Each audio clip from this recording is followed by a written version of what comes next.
It wasn't long ago I noticed a strange noise coming from the air conditioning unit in the wall of the living room. At first, it was almost imperceptible from the other noises such a device would typically make. It started out as a slight clanking sound, only when it was first turned on. I had just to credit it to the age of the apartments and the appliances within. Realistically, they weren't all that old in the grand scheme of things, but without constant upkeep, things break down and fall apart relatively fast. Everything in the place made at least some kind of noise. The washing machine shook, the dishwasher sounded like a jet taking off, and the fridge would kick on every few minutes and hum so loudly I'd have to turn the television up to hear anything over it. So you can see how it wasn't such a big deal for the air conditioner to rattle a little. So I put it in the back of my mind as just something that comes with age. That wasn't until it started making it more and more often. I first noticed it when I turned it on, and the rattling didn't just go away after a second or two. I had better tell the landlord so maintenance could come and fix this, I thought. After about a minute, it once again stopped and the thought faded into memory. A few weeks passed and I began to notice other strange occurrences. Scratching in the walls, the electricity flickering in and out, the occasional thump in the night. Again, things that could all happen due to the age of the wiring.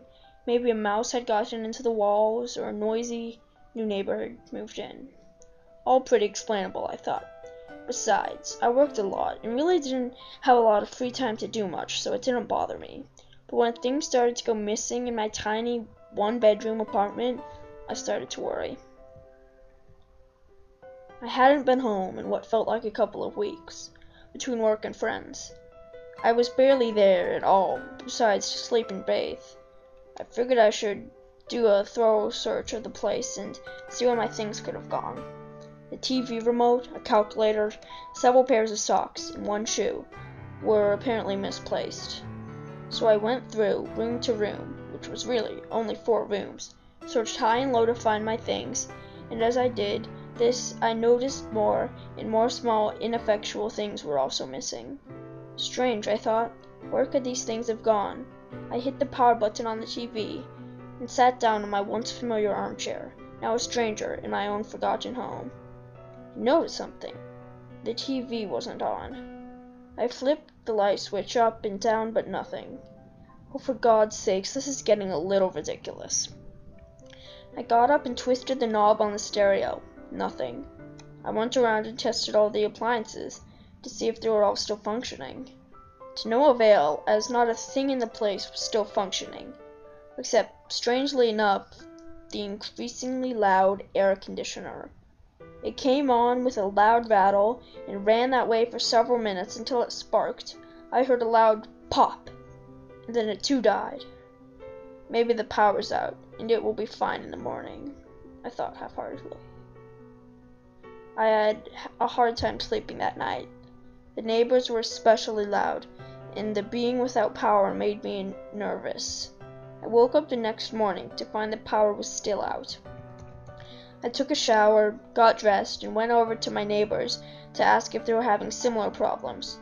I knocked loudly several times, but no answer.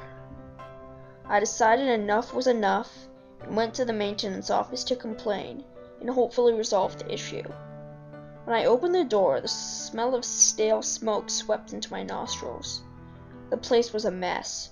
Papers and ashes all about the desk, peeling paint, smudges on the windows, and a TV with only static bolted to the wall. Sitting behind the desk was a thin, graying man who looked as if he hadn't bathed in a week. I told him about everything was suddenly not working but the AC unit until it sputtered its last. He gave me a sarcastic look, and with the gruff, he grabbed his toolbox and followed me back to my apartment. You see, I would have called, but for some reason, nothing seems to be working, and I don't think the electricity is out because the air conditioner was running and suddenly died. Well, let's take a look at it, he said. He went over to it and unscrewed the faceplate and peered inside. He clicked his flashlight on and went to work unscrewing and checking different things when he stopped suddenly. and pulled out a tiny thing attached to a cord that didn't look like it belonged. He looked up at me with a raised eyebrow. "This yours?" I couldn't even identify what he was holding. "I don't believe so. What is it?" "It's one of those little spy cameras. You haven't been having girls over, secretly taping them, haven't you?" He gave a sly grin. "No! What the hell was that doing in my home?" I was getting scared and a little irate. He shrugged. "Well, let's see where this wire goes, huh?"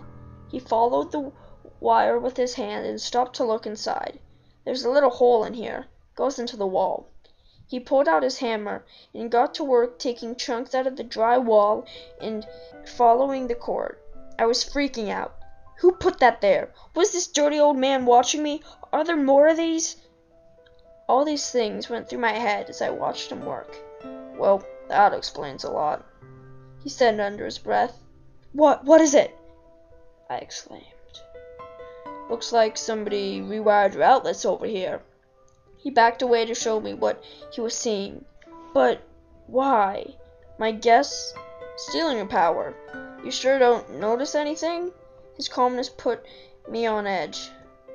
I thought back to the odd noises in my walls, the thumping, the flickering lights. What had once seemed such a normal thing had my heart racing.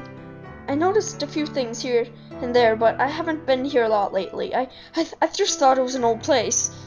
He gave me a skeptical look and continued following the ever-expanding bunch of wires and cables throughout the place. Some wires would branch off to more tiny cameras, hidden in vents and just in the shadows. One even wired to the eye of one of my pictures. How have I not noticed these? My heart had started beating faster and faster as he discovered more. He just kept going, and one by one, found all my electric had been rewired into one central bunch that led to the bedroom. My heart stopped. "How long have these been here?" "Not long, I'd say. We'll check with the appliances and outlets before we rent the places out." "Well, where does it all lead?" He kept knocking holes with his hammer and following the dreaded cables until finally he stopped and looked into the most recent hole made with the flashlight. "The space between the walls gets a lot bigger here. I think I can fit in here. I see something glowing just around the corner." He smashed a hole big enough for him to squeeze through and disappeared into my bedroom wall.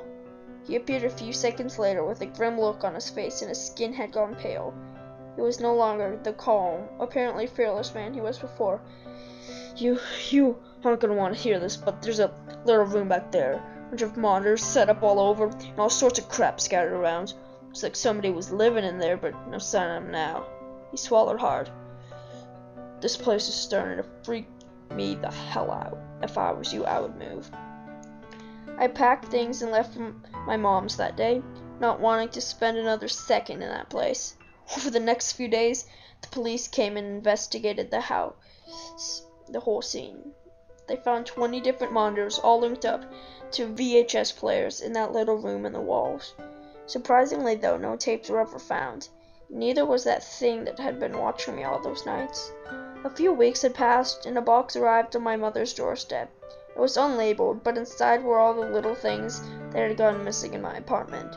I also found a dirty, ripped piece of paper with barely legible messages on it.